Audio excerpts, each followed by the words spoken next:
All right, so this was a topic of conversation yesterday. We did a story about a piece of an airplane that fell off and hit the ground.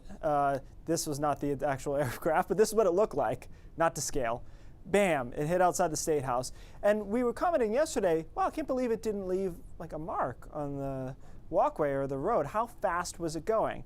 And credit to the Maine Capitol Police and Shannon Moss for giving us these pictures and taking these dimensions, because nobody else cared how big the object was and how much it weighed, except for us, because we're going to figure out how fast it was going. Okay, let's start with a concept that we need to understand to do this equation, which is terminal velocity. So when something falls from a really high height, it doesn't accelerate all the way down to the surface. There's a point in which it meets its max velocity, which is terminal velocity.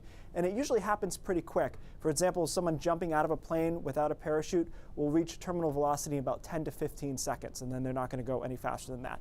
So here's the equation to get to terminal velocity, which is what we need to figure out for this object. So the max speed it could have hit the ground. Okay, square root sign, in case you've missed this, or it's been a while since you've done this in math. 2 times the mass of the object, which we have because we have the weight, times gravity, 9.8 meters per second squared. Density of the fluid, remember, air is a fluid. Fluid dynamics is the class we take in meteorology to explain the movements of the atmosphere. Area of the object, so the area of what that object was, it was a cylinder object. And then the drag coefficient, which is how much drag, how much is it the resistance as this is falling through the fluid, which is the air. So here are the numbers we have. We have to go to kilograms instead of pounds. Everything has to be in metric for this to work. 9.8 meters per second squared is gravity. Density of the fluid, we had to make a little bit of an assumption here because the density of air changes based on the temperature and the pressure. And so we're using temperature of 59 degrees, and we're kind of saying the column was colder above and warmer aloft, so we're rounding that. 1.225 kilograms per meters cubed. Area of the object, and the area of the object is just the part that's hitting the air as it goes down, and then the drag coefficient, which you can actually find online for a cylinder. Okay, so what do we end up with here? We end up with, all these numbers crunched, 83 meters per second, which equals 185 miles per hour.